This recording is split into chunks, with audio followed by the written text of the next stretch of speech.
Hello everyone, কেমন আছো তোমরা সবাই? আশা করি তোমরা সবাই খুব ভালো আছো।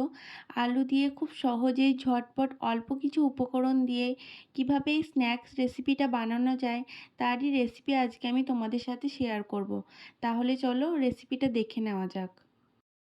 ফার্স্টে আমি তোমাদেরকে দেখিয়ে দিই, চলো এটা বানাতে আমার কি কি উপকরণ লাগবে। দেখো, এখানে আমি দুটো মাঝারি সাইজের আলুকে কেটে সিদ্ধ করে নিয়েছি। আর নিয়ে নিয়েছি চিলি ফ্লেক্স। আর লাগবে আমার গোলমরিচ গুঁড়ো, লবণ, তোমরা তোমাদের স্বাদ অনুযায়ী দিয়ে দেবে। আর লাগবে কর্নফ্লাওয়ার আর চালের গুঁড়ো। চলো এবার আমি এটাকে গ্রেট করে নিই আলুটাকে।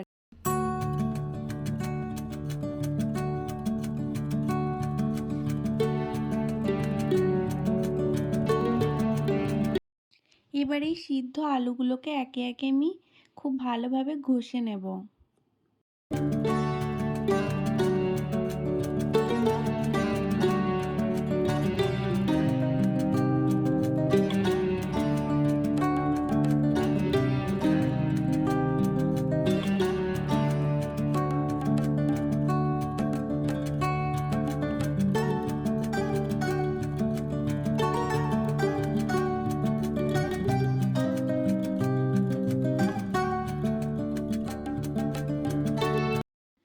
সমস্ত আলুগুলো আমার একদম ঘষে নেওয়া হয়ে গেছে।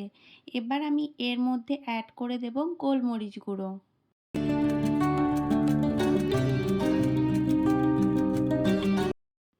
আর দিয়ে দেব হাফ চামচ মতো চিলি ফ্লেক্স।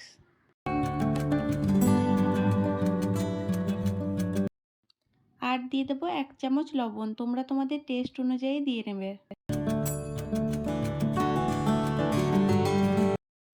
দেখো, এখানে আমি প্রায় 2 চামচ মতো চালের গুঁড়ো দিয়ে দিলাম। আর দিয়ে দেব 2 চামচ মতো কর্নফ্লাওয়ার। এবারে সমস্ত উপকরণগুলোকে একটা চামচের সাহায্যে আমি খুব ভালোভাবে মেখে নেব।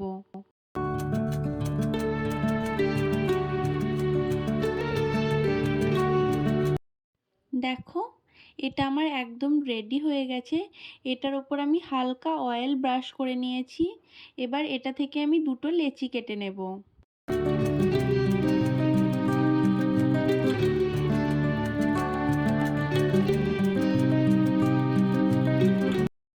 এবার এই লেচিটাকে হাতের সাহায্যে একটা গোল শেপ দিয়ে নেব।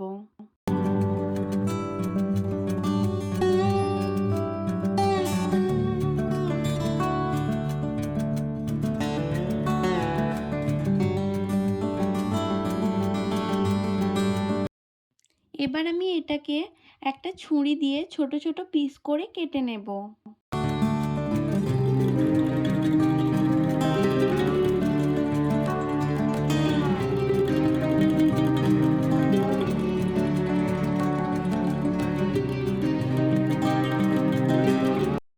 দেখো, এখানে আমি একটা কাঁটা চামচ নিয়ে নিয়েছি। এবার ওপর থেকে কাঁটা চামচ দিয়ে খুব সুন্দর একটা শেপ দিয়ে নিলাম।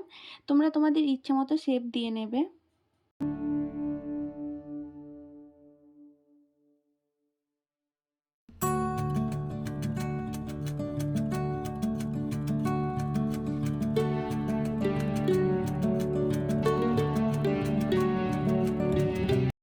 সবগুলো আমার একদম রেডি হয়ে গেছে। এবার আমি এটাকে ভেজে নেব। দেখো, কড়াইতে আমি বেশ কিছুটা পরিমাণ তেল দিয়ে দিয়েছি। তেলটা আমার ভালোভাবে গরম হয়ে গেছে। এবার আমি এগুলোকে একে একে তেলের মধ্যে ছেড়ে দেব।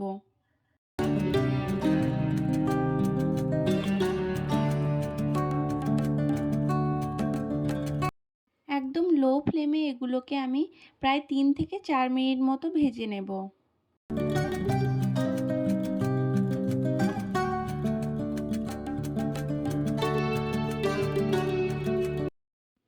এগুলো আমার খুব ভালোভাবে ভাজা হয়ে গেছে।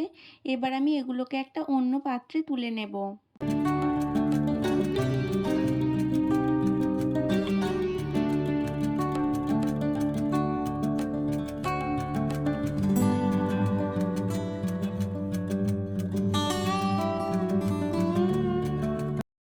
দেখো এখানে আমার সবগুলো ভাজা হয়ে গেছে। এবার আমি এটাকে একটা অন্য পাত্রে তুলে ঠান্ডা করে নেব।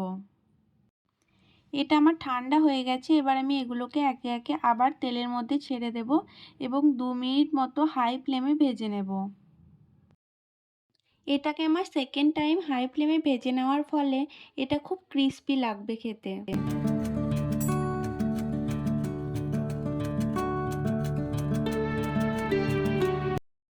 দেখো এগুলোকে আমি একদম লাল লাল করে ভেজে নিয়েছি। এবার এগুলোকে আমি তুলে একটা অন্য পাত্রে রেখে দেব।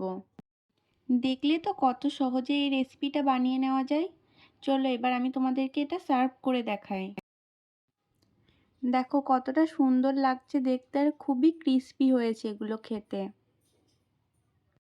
যদি তোমাদের এই ভিডিওটা ভালো লেগে থাকে তাহলে অবশ্যই একটা লাইক করো, শেয়ার করো। আর এরকমই নতুন নতুন সহজ সহজ রেসিপি দেখতে চাইলে অবশ্যই আমার চ্যানেলটাকে সাবস্ক্রাইব করে নিও। টাটা। আর নেক্সট কি ভিডিও দেখতে চাও সেটা কিন্তু কমেন্টে জানাতে একদমই ভুলো না।